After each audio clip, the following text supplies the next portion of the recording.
এই দুই চোখের কোনো দাম নাই, খালি ধোকা দেয়। নিজের বউ ভালো লাগে না, পরের বউ কিরে খেরে পাগলা, পরের বউ দেখা তো লাভ আছে। দেখবার যদি চাস বাড়িতে যা, নিজেরটার দিকে অন্তর দিয়ে তাকায় দেখ, তোর মতন সুন্দরী বউ গোটা বাংলাদেশের কারু নাই। জোরে কথা কর না কেন, কথা কর না কেন, একটু ভালো করে তাকায় দেখেন তো, যে মেয়েটা বাপ মা বাদ দিয়া আপনার বাড়ি চলে আইছে, বাপ মার কান্না উপেক্ষা করে স্বামীর বাড়িতে চলে আইছে, রাত্রে আপনাকে মশা লাগতেছে, আপনার বউ মশারি টাঙ্গায় দেয়, কয়েল জ্বালায় দেয়, দুপুর হওয়ার আগেই ভাত রেডি করে দেয়। সেই বউটা ঘর থেকে পরের বইয়ের দিকে সুন্দর নড়ে দেখলে পরে আমার দিল দেওয়া করে ওলে ওলে ওলে কুত্তের যায়। আমার মা বোনদের জন্য বলতেছি, মা আপনার বাহিরে বের হবেন না, যদি বার হন তাহলে ঘরের পরিবেশ নিয়ে বের হবেন। আল্লাহ কোরআনে বলেছেন, অকরনা ফি বুয়ুতিকুন্না ওয়ালা তাবাররুজনা তাবাররুজাল জাহিলিয়াতিল উলা। সবাই আল্লাহু আকবার বলেন। মেয়েরা ঘরের মধ্যে থাকো, যদি তোমরা ঘর থেকে বাহিরে হবার চাও তাহলে ঘরের পরিবেশ না বের হওয়া লাগবে, বোরকা পরে বের হওয়া লাগবে।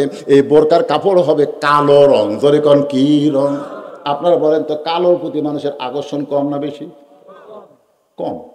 কালোর উপর আকর্ষণ আছে? আমার এক কানা আমার সাথে থাকতো, কানা, দুই চোখে অন্ধ। বিয়ে করার সময় বললাম, কে বাবা তুই বউ ফর্সা লিব না কালো? মামা আমি ফর্সা বিয়ে করবো। তুই চোখে দেখিস না, তোর কালোই কি আর ফর্সা কি একই যন্ত্র রে, আমাকে চোখে না দেখলে কি হবে? তাও ফর্সা ভালো। দেখছেন, একটা শালা কানা পর্যন্ত ফর্সা বলছা। কালোর প্রতি মানুষের আকর্ষণ কম। এটা আমার নিজের বিবাহের সময় আমি দেখছি। আমার বাবা যেখানে আমাকে সাথে করে নিয়ে যায়, বউ দেখার আগেই মেয়ের বাপ আমাকে দেয়, কয় নট এলাও, চলবি না। পরে আমার বাপকে কইলাম, আব্বা আর আমার দরকার নেই, একটা মেয়ে হলেই হলো। আমি কেন সুন্দরী মেয়ে খুঁজবো, আমার চেহারা তো সুন্দর নয়। 4 বছরের বাচ্চা আব্দুল কাদেরকে মাদ্রাসায় ভর্তি করে দিচ্ছে। উম্মুল খয়র ফাতেমা হলো আব্দুল কাদেরের মা। পরদিন সকালবেলা ওস্তাদ বলতেছে, তোর মা তো তোকে হাওয়া জানাবার চাই, আয়। কায়দা দিয়ে বলতেছে, বল আলিফ। যেই বলছে আলিফ, সঙ্গে সঙ্গে লাম মিম, যালিকাল কিতাবুল লা রাইবা ফীহি হুদাল লিল মুত্তাকিন আল্লাযীনা ইউমিনুনা বিল গায়বি ওয়া ইয়াকিমুনাস সালাত। ওস্তাদ মারছে দৌড়। এতদিন ধরে পড়ালাম আলিফ বা তা সা, এক আলিফ কবার করে আলিফ বাদ দিয়ে লাম মিম করে শুরু করলো। এই তো মানুষ না রে, জিন পেতনি হবে। এই মনে করো ওস্তাদ দৌড়াই, ছাত্রা বলে দৌড়ান কেন? বলে একলা ভয় লাগতেছে, আয়। সবাই মিলে এরকম ঘিরে ধরছে। আর এই আব্দুল কাদের 4 বছরের বাচ্চা খালি কোরআনের একটা ওয়াজিলাত কুলুবুহুম, ভিতরে এমন একটা তড়ফড়ানো শুরু হয়, যার কারণে দেহের মধ্যে একটা গতি তৈরি হয়। জোরে করেন সুবহানাল্লাহ। আপনার দেখবেন এই বাচ্চারা যখন কোরআন শরীফ পড়েন ঝোঁকে না, ঝোলে চলে না। আব্দুল কাদের এইভাবে ঝুলে ঝুলে কোরআন পড়তেছে। এক ওস্তাদ কোরআন শরীফ সামনে নিয়ে আয়াতের উপর আঙ্গুল বুলাই, একটা মাত্র আব্দুল কাদের আয়াত বাদ দেয় না। যেই মাত্র 18 পারা কোরআন তেলাওয়াত শেষ, সঙ্গে সঙ্গে আব্দুল কাদের ব্রেক। ওস্তাদরা বলতেছে 18 পারা কোরআন পড়ার পরে আব্দুল কাদের ব্রেক হলো, আর কেন কোরআন পড়ে না? এক ওস্তাদ বলতেছে, জানবার যদি চাও তাহলে আব্দুল কাদেরের মায়ের কাছে যাও। সুবহানাল্লাহ কবেন না? জানবার যদি চাও বাপের কাছে যাও, তা কিন্তু বলে নাই। তোমার ছেলে রোজা রাখে না কেন? 11 মাস তার খিদে কম, রোজার মাসে খিদে বেশি কেন? জানবার যদি চাও আর মায়ের কাছে যাও। আমাকে বলে, হুজুর 11 মাস খিদে লাগে না, কিন্তু রোজার চা তুললে খালি খিদে লাগে হুজুর, সব সেকেল খাবারই মন চায়। আমি বললাম, তোর মার কাছে যা। মা যা বলতেছে, মা রোজার মাসে এত খিদে কেন? তখন বলে, তোর দাদি, তোর দাদি সর্বনাশ করছে। আমার সামনে এসে বলতেছে, বৌমা তোমার পেটে যে বাচ্চা আছে, এই বাচ্চাকে শুকানো যাবে না, চিকন করা যাবে না, রোজা তোমাকে রাখা যাবে না, রোজা রাখা চলবে না। তোর দাদির কথা মতো আমি রোজা না রাখাতে তুইও খাসু আমিও খাসু, রোজার মধ্যে তোর খাওয়া শুরু হচ্ছে। এই জন্য বাইরে এসে তুই রোজা আদায় করে পারতেছিস না। একটা নেপোলিয়ন বলেছে, ভালো একটা সন্তান চাইলে ভালো একটা মায়ের দরকার। মা যদি ভালো না হয়, আগামীতে আমরা ইসলামী আন্দোলনের সৈন্য পাবো না। ধরে করার কথা ঠিক কিনা? আজকের ছেলেরা মেসি নেইমার নিয়ে পাগল হয়ে গেছে, মেসি নেইমার, মেসি নেইমার। জুম্মার দিনে মেসির গেঞ্জি গাওয়ার দিয়ে নামাজ পড়ার গেছে। আমি গেলাম, কেরে বাজান, ওরা কার জার্সি? মেসির হুজুর। তুই মেসির জার্সি তুই মুসলমান পড়লি কেন? মেসির জার্সি কেন পড়লি? কারণ মেসি হলো খ্রিস্টান। জার্সি যদি পড়বার চাও, সাইদুস শাবাবে আহলেল জান্নাহ হাসান হুসাইন রাদিয়াল্লাহু তাআলা আনহুমা হাসান হুসাইনের জার্সি পড়ো। ধরে কথা ঠিক কথা বলে। জান্নাতে যুবকদের সর্দার হবে দুইজন, একটা হলো হাসান, একটা হলো হুসাইন। ওরকে জার্সি পর। ওরা কোন জার্সি পড়ে নামাজ পড়ছে? পাঞ্জাবি না জুব্বা পরে হবে না? পাঞ্জাবি হিন্দুরাও পরে, অনেক হিন্দুরা পাঞ্জাবি পরে না, কিন্তু জুব্বা বাংলাদেশের কোনো হিন্দুর গাছ জুব্বা দেখছেন? যত নেতা আসে ওই নেতারা কিন্তু পাঞ্জাবি পরে, টুপি পরে, জুব্বা খেলা আছে।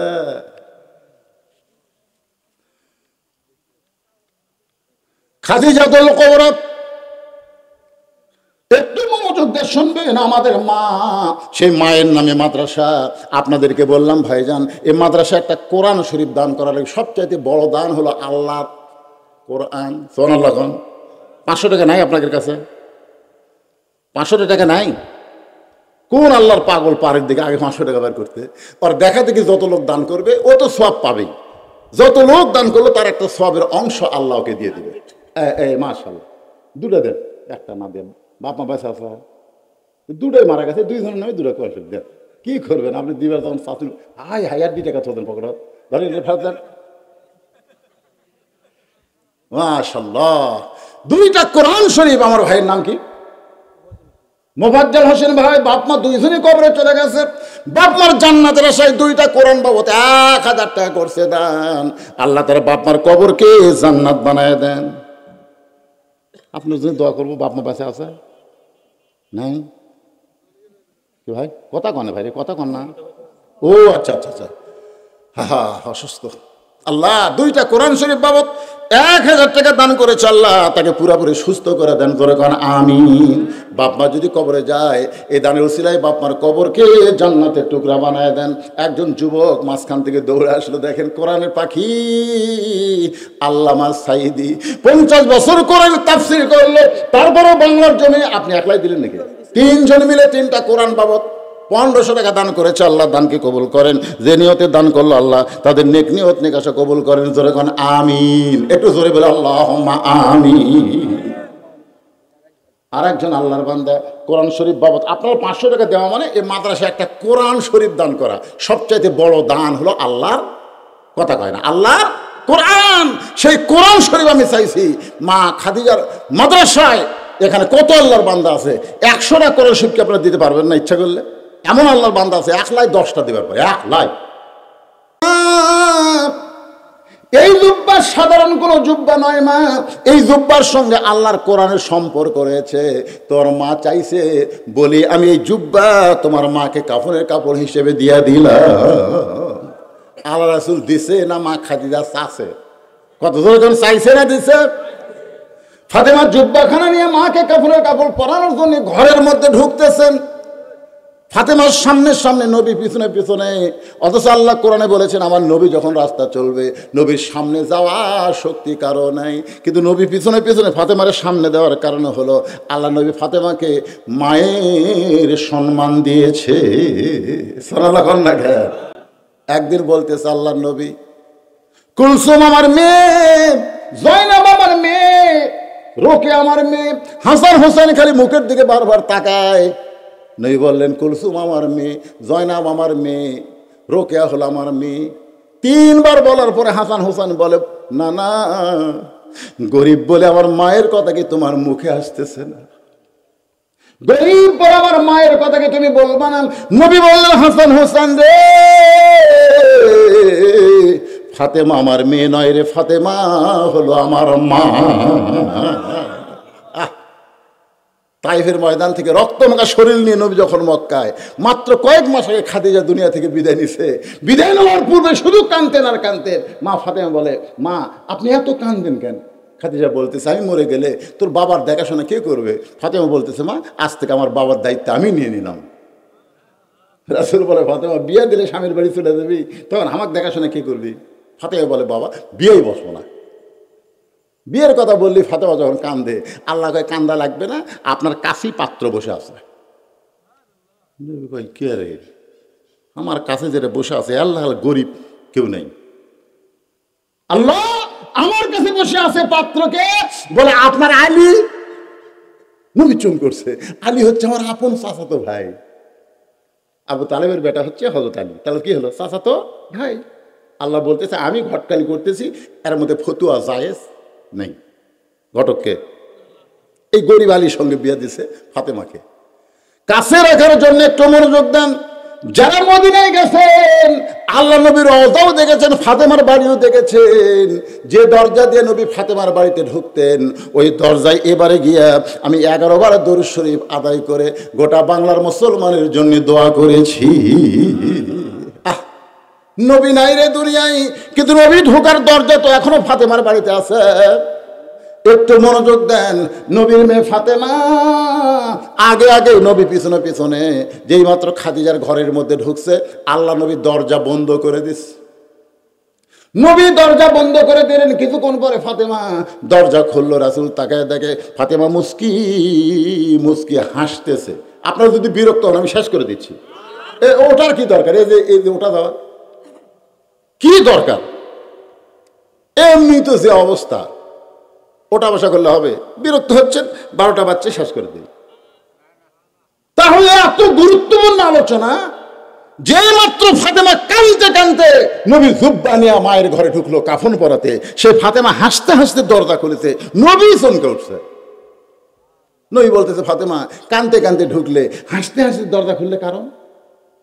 ফাতেমা বলতেছে আল্লাহ কেন বাবা, কেন কাঁদতে কাঁদতে ঢুকলাম, কেন হাসতে হাসতে দরজা খুললাম, এটা আপনি জানেন।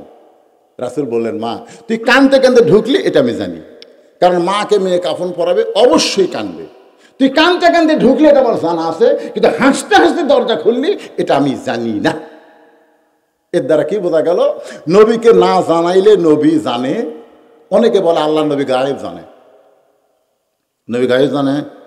তাহলে আমরা সকলে পড়ব হুয়াল্লাহুল্লাযী লা ইলাহা ইল্লাহু আলিমুল গায়বি ওয়াশ শাহাদাতি ওয়ার রহমানুর রহিম। গায়েবের মালিক কে? নবী বললেন ফাতেমা তুই কাঁদতে কাঁদতে জুব্বা নিয়ে ঢুকলে আমি জানি মা, কিন্তু হাসতে হাসতে দরজা কেন খুললে আমি জানি না। তুই বল রে মা তুই হাসতে হাসতে কেন দরজা খুললি? ফাতেমা বললেন বাবা আপনি যদি না জানেন তাহলে আপনি বসেন, বসেন। কি জন্য হাসতে হাসতে দরজা খুললাম আমি আপনাকে জানাবো। রাসূল বললেন আমি শ্রোতা হয়ে আলোচনা শোনার জন্য বসলাম। নবী বসে গেছে, ফাতেমা এখন বলতেছে। কে বলছে? নবী বসে গেছে। নবী কিন্তু বসে গেছে। এখন যদি কেউ ওঠেন ভাই, কি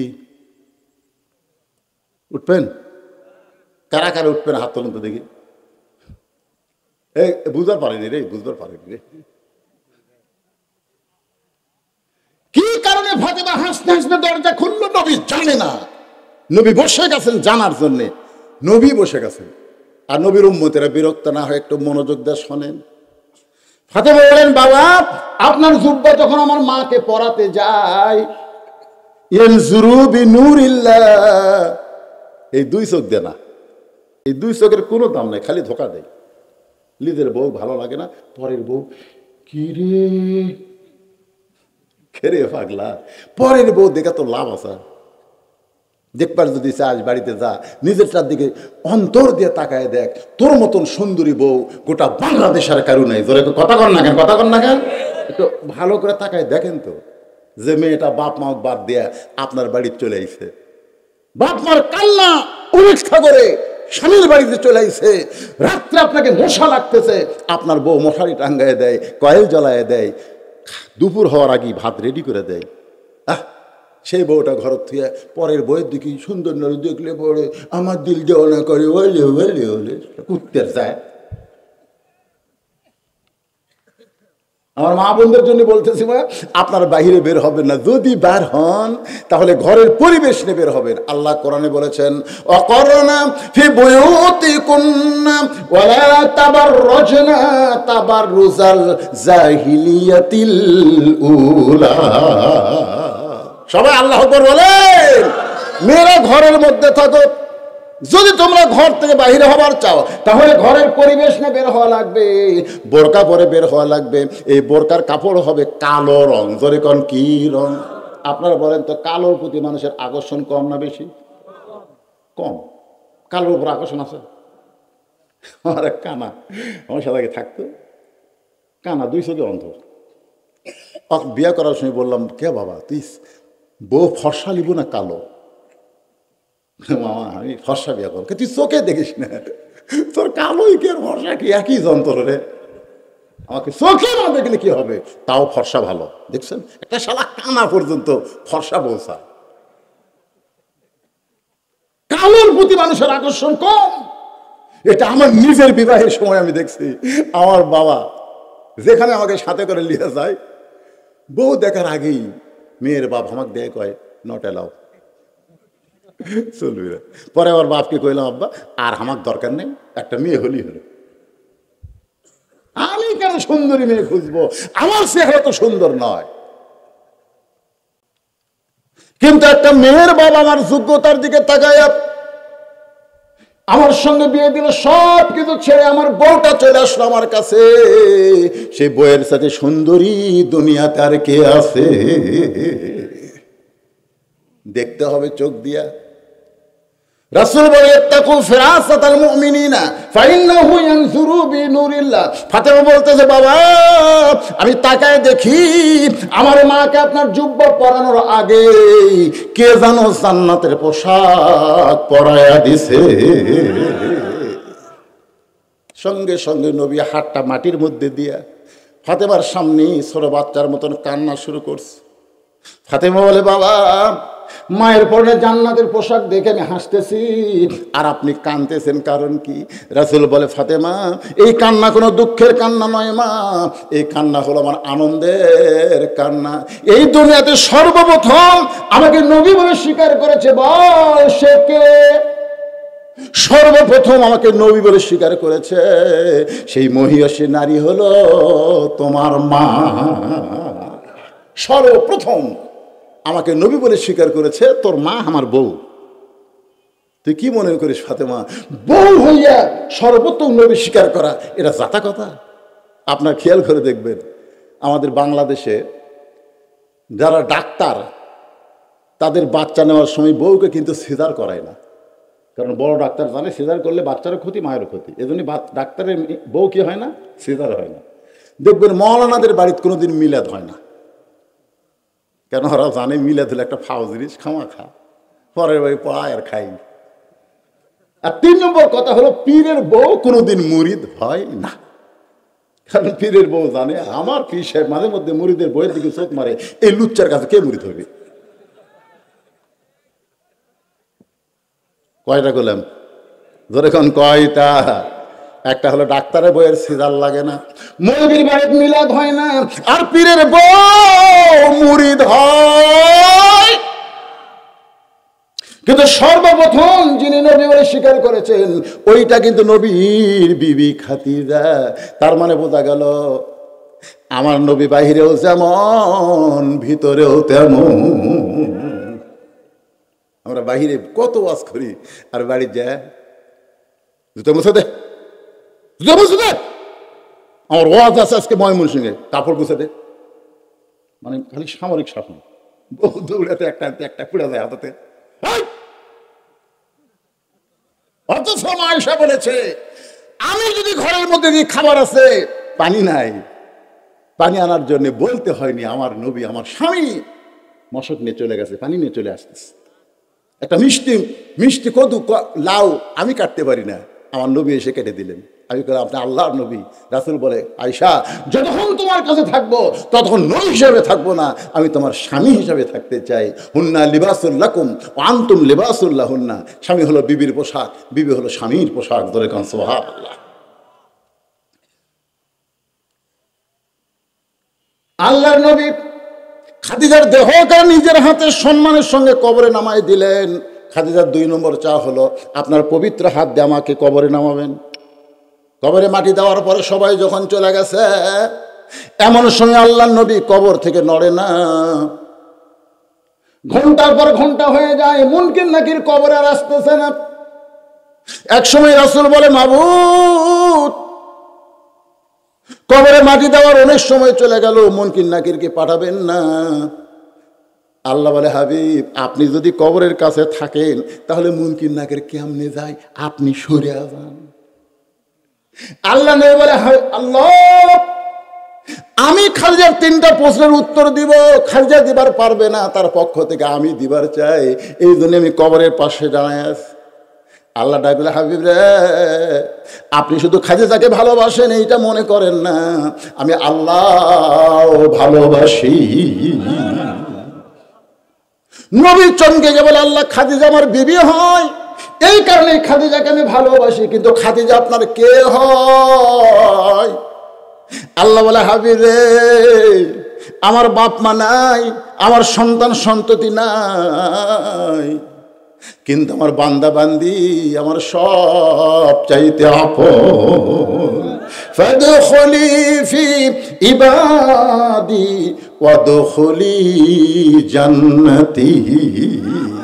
কবরের পাশে আপনাকে আর থাকতে হবে না, খাদিজার পক্ষে আপনাকে উত্তর দেওয়া লাগবে না। যারা এশার নামাজ পড়ে শুনতেছেন, ফজরের নামাজ আবার জামাতে পড়বেন। এইরকম নামাজ পড়তে পড়তে আপনি যদি মৃত্যুবরণ করেন, আপনি কি মনে করতেছেন মুনকির নাকিরের প্রশ্নের উত্তর আপনাকে দেওয়া লাগবে?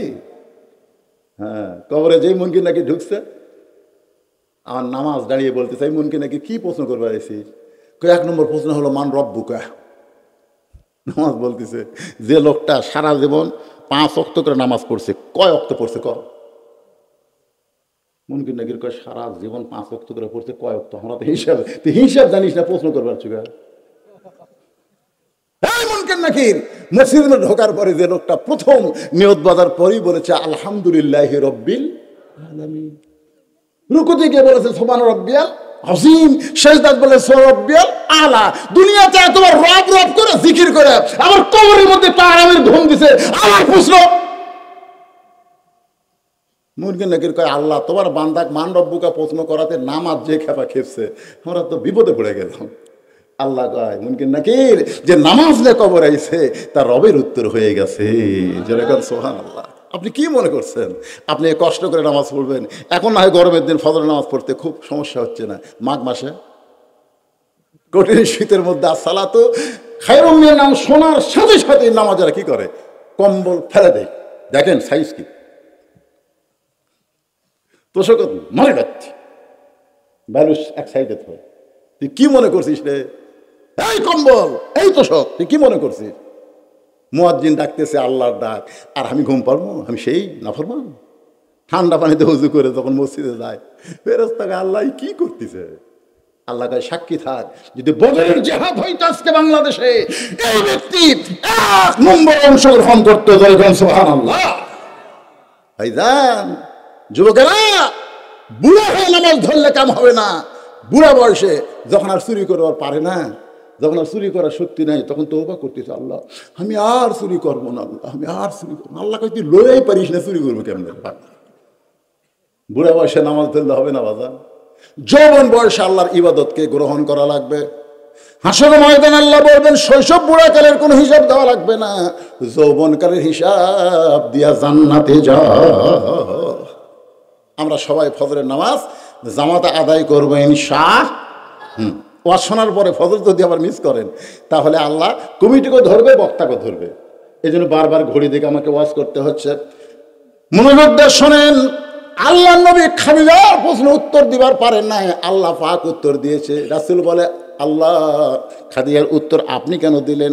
আল্লাহ বলে, হাবিব গো, দুনিয়ার সবাই যখন ঘুমায়া থাকে, এমন সময় যে খাদিজা কবরকে স্মরণ করে কান্দে, খাদিজার চোখের পানি আমি আল্লাহর কাছে এতই ভালো লাগছে, মুনকির নাকির উত্তর আমি আল্লাহ দিয়া দিছি।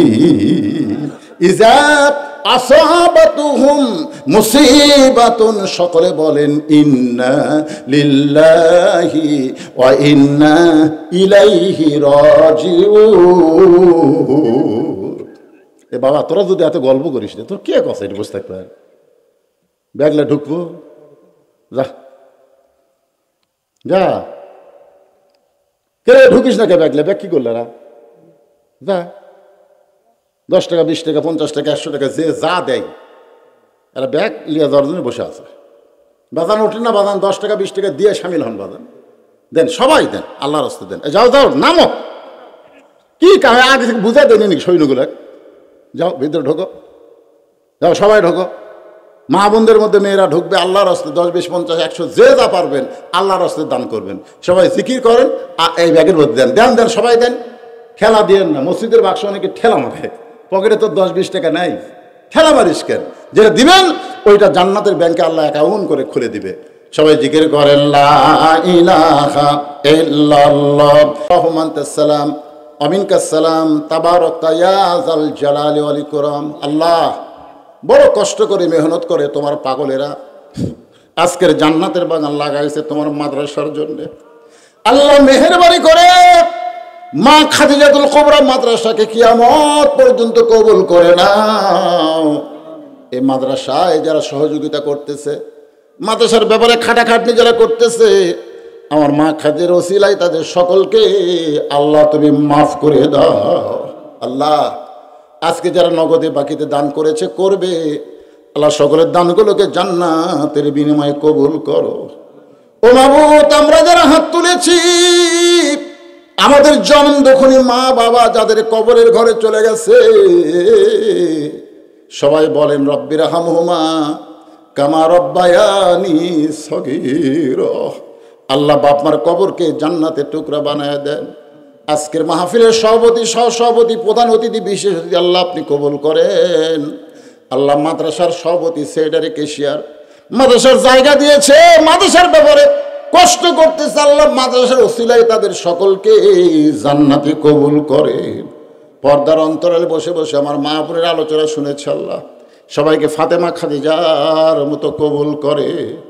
অসুস্থ আমার মতো যারা হাত তুলেছে, আল্লাহ সুস্থতার নিয়ামত দান করে দেন। আল্লাহ গোটা বাংলাদেশকে আপনি কবুল করেন। আগামীতে ভালো মানুষের হাতে যেন নেতৃত্ব দেয় আল্লাহ, কোনো জালেম যেন চেয়ারে বসতে না পারে। এই দৃশ্য আমাদের সকলকে দেখার তৌফিক দান করে দেয় আল্লাহ। ফিলিস্তিন মুসলমান বড় বিপদে আছে আল্লাহ, বড় কষ্টে আছে। তোমার ঘরকে হেফাজত করতে গিয়া হাজার হাজার ফিলিস্তিনি আজকে শহীদ হয়ে যাচ্ছে মাবুদ।